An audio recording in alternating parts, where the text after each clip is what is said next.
They're tired of what they call political game playing with their beloved island nation. What they want isn't a reworking of an old U.S. policy, but instead an entirely new one for Cuba teetering on the fringes of change. Kimberly Helkett, Al Jazeera, Miami.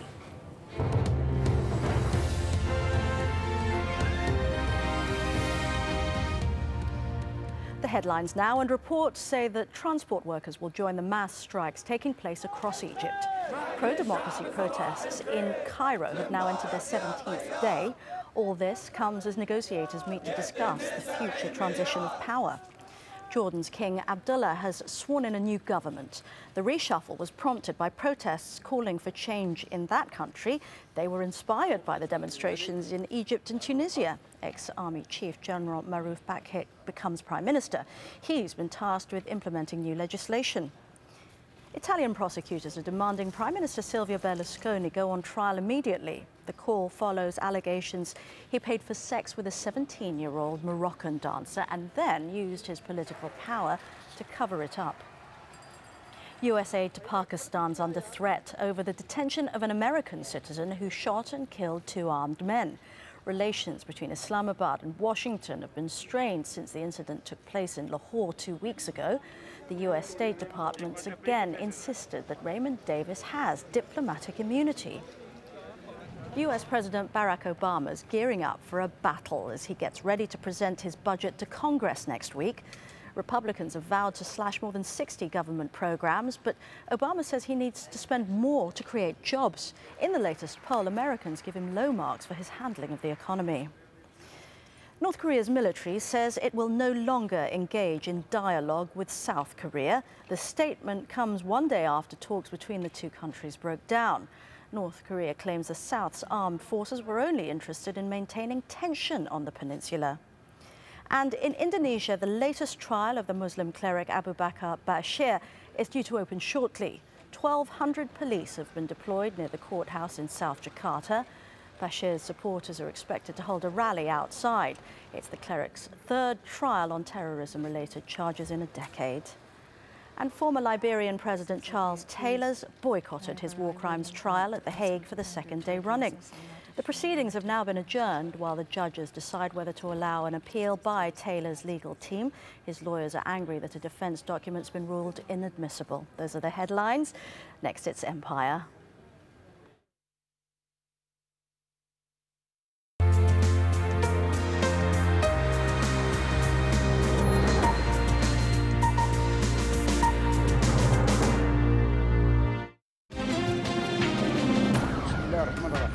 As Washington's allies stumble, one after the other, I would not refer him as a dictator. Exposed, losing control and influence, powerless in the face of the people's power. The people of Egypt, we hear your voices. We ask, is this the dawn of a new Middle East? Is this the end of Pax Americana? This is Empire.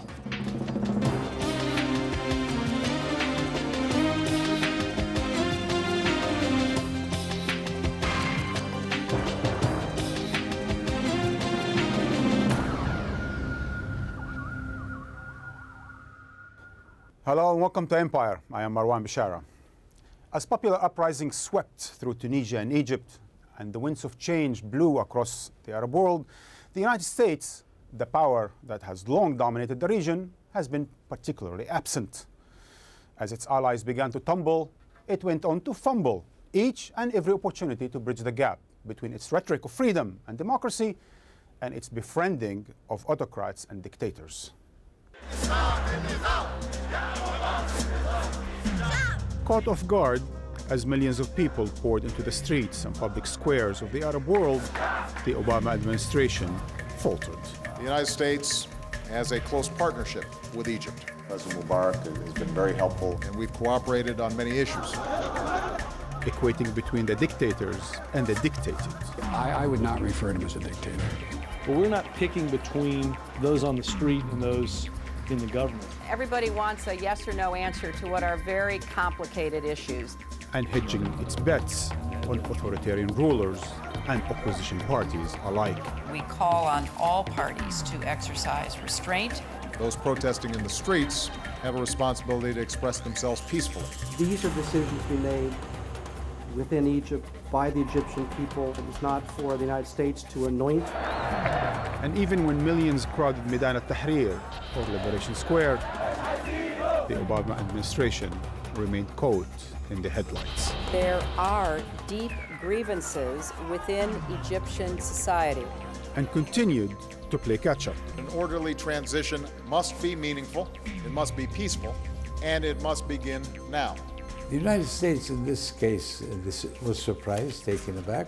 What we've seen is a gradual, incremental change in tone as the administration has played catch-up with events in Egypt, which frankly I think have gone much faster, much more swiftly, much more dramatically than virtually anyone expected. The Arabs have long been invisible to Washington, preoccupied with controlling the flow of oil, fighting communism, controlling Islamist movements, and supporting Israel. The strategic interest in the Arab world is oil, Israel, and some form of stability where the flow of oil is not interrupted. When America opposed the British and French colonial powers in Suez in 1956, it was supposed to be the beginning of a rosy post-colonial relationship with the Arab world. Alas, all too soon, America was seen as replacing colonialism with a new form of imperialism, supporting authoritarian regimes and defeating secular nationalists from Egypt's Nasser to Iraq's Saddam Hussein.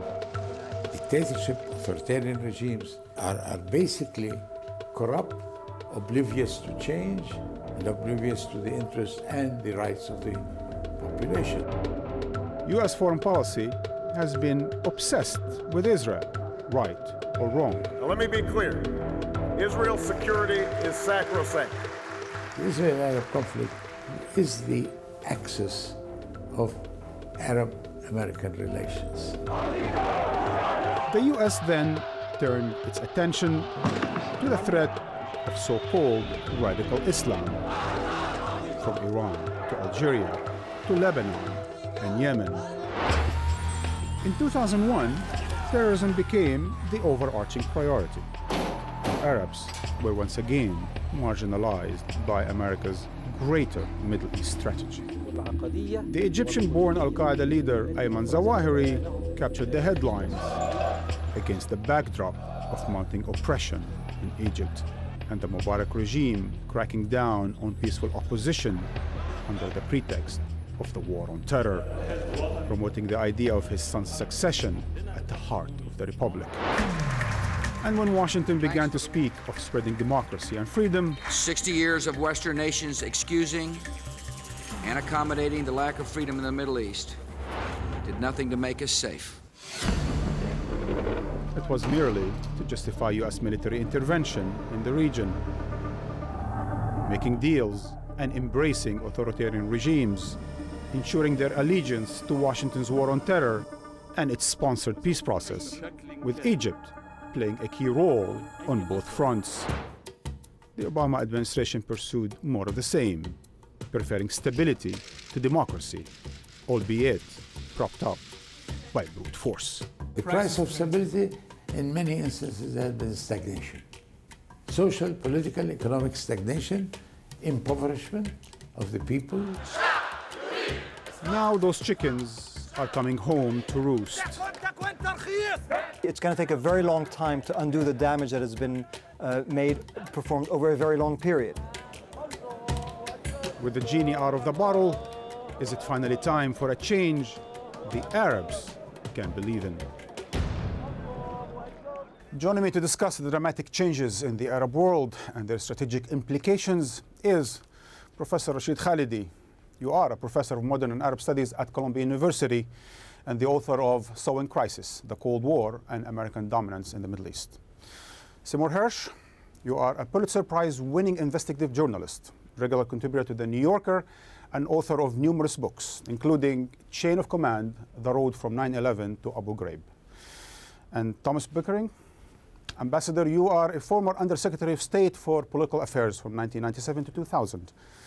Long-serving U.S. ambassador, including the United Nations, Israel, and Jordan. Gentlemen, welcome to Empire.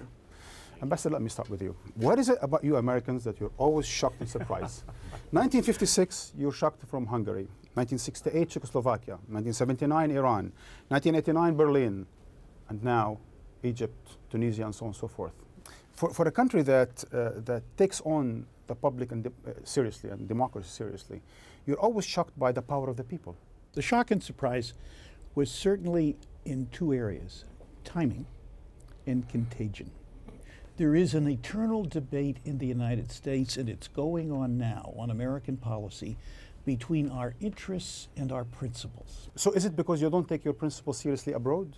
I think that it is true that any principled diplomat has a dose of realism, that the United States cannot go around changing every government every day in every way in the way it would like.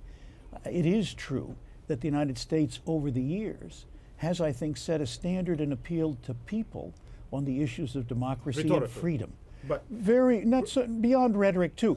Professor Khalid Rashid, it seems to me that between policy of realism and that of so-called idealism, both proved to be a failure towards the Arab world, or actually towards the South in general. What's next for Washington then? Well, I think the problem is that when the American public pays attention, it wants to see that American ideals are carried out. Americans are today watching Egypt, and they want democracy. They're with the people. And so we're seeing the administration beginning to try and catch up with that. But when policy is left to the practitioners, quite frequently, unfortunately, it's realpolitik. It's not so much principle, it's we need this from them, it's we want that from them, we want them to go along with Israel, we want them to follow us on Iran. And so you have a willingness on the part of the people who are not being watched by the American people and who are running policy to essentially work with whoever they have in power, whether it's a police state, whether it's a dictator or whatever. But isn't it also a bit beyond that? I mean, the Arab that we see today in the streets of Tunisia, Yemen, and certainly Egypt has been invisible to American decision. Well, that's because we've been sold a bill of goods. We have been told that these are people who are so unreliable they can't be trusted with democracy. So they need to have police states to keep them down.